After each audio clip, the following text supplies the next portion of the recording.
उत्तर प्रदेश के हाथरस में करीब 3 साल पहले विवाद काफी गहराया था। एक लड़की के साथ गैंगरेप मामले ने पूरे प्रदेश और देश को झंझोड़ कर रख दिया था।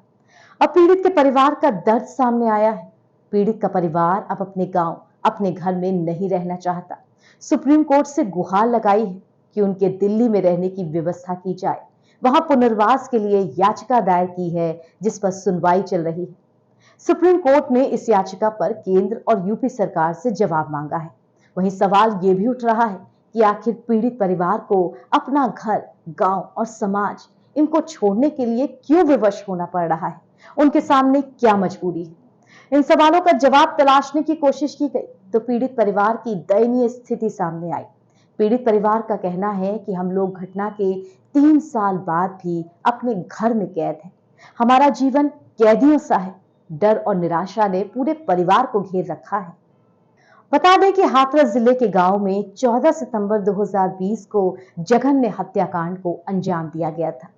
19 साल की एक लड़की को कथित तौर पर 4 उच्च जाति के लड़कों ने बाजरे के खेत में खींचा। उसके साथ गैंगरेप की वारदात को अंजाम दिया। लड़की अपनी व्यथा किसी से कह न सके, इसलिए उसकी जीभ काट दी गई। उसके घर से करीब 400 मीटर की दूरी पर लड़की को मरने के लिए छोड़ भी दिया गया। बाद में पीड़िता की मौत भी हो गई। इसके बाद इस मामले पर खूब राजनीति हुई। सरकार की ओर से दलित परिवार की सुरक्षा के लिए पर्याप्त संख्या में सुरक्षा की व्यवस्था कराई गई, लेकिन अब यही सुरक्षा का घेरा परिवार के लिए मुश्किल बन गया है। घटना के 3 साल बाद भी लोगों को घर से बाहर निकलने की अनुमति नहीं है।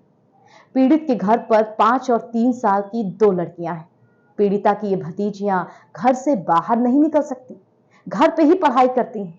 इतनी छोटी होने के बावजूद उन्हें बाहर जाने की अनुमति नहीं। पीड़िता के परिजनों का कहना है कि ऐसा लगता है परिवार के बाकी सदस्यों के लिए जीवन थम सा गया है। भले ही इस भयानक घटना को हुए 3 साल बीत गए हों, लेकिन हम लोगों के लिए स्वतंत्रता दूर दूर तक नहीं है। इस केस में सुप्रीम कोर्ट के आदेश के बाद AK-47 राइफलों से लैस सीआरपीएफ जवान 24 घंटे घर की सुरक्षा में रहते हैं। इस घटना ने परिवार की आय को भी खत्म कर दिया है।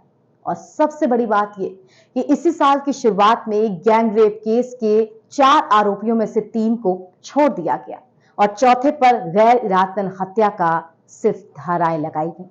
इस बात से परिवार डरा और सहमा हुआ है। पीड़ित के पिता का कहना है कि हम अपने घर में सीज कर दिए गए हैं। हमारे बच्चे स्कूल नहीं जा पा रहे। हम वित्तीय संकट से जूझ रहे हैं। पिछले साल जुलाई में इलाहाबाद हाईकोर्ट ने राज्य सरकार को परिवार के एक सदस्य के लिए नौकरी पर विचार करने के निर्देश दिए थे। हमें हाथरस के बाहर स्थानांतरित किए जाने की बात कही थी, लेकिन कुछ नहीं हुआ। सीआरपीएफ कवर हमेशा नहीं रहता, इसलिए हम गांव में बाहर नहीं जा सकते। नए सिरे से जीवन हम शुरू करना चाहते हैं। सुप्रीम कोर्ट में दायर याचिका में परिवार ने कहा है कि इस घटना के अपराधी प्रभावशाली समुदाय से आते हैं, इसीलिए वो हर वक्त अपने घर के अंदर ही रहने के दबाव से जूझते हैं। इस केस में सुप्रीम कोर्ट के आदेश के बाद AK-47 राइफलों से लैस सीआरपीएफ जवान 24 घंटे घर की सुरक्षा में रहते हैं। इस घटना ने परिवार की आय को भी खत्म कर दिया है।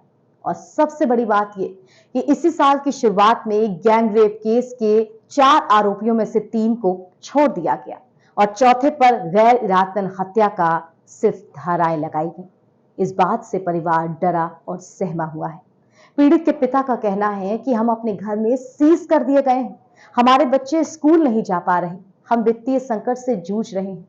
पिछले साल जुलाई में इलाहाबाद हाईकोर्ट ने राज्य सरकार को परिवार के एक सदस्य के लिए नौकरी पर विचार करने के निर्देश दिए थे।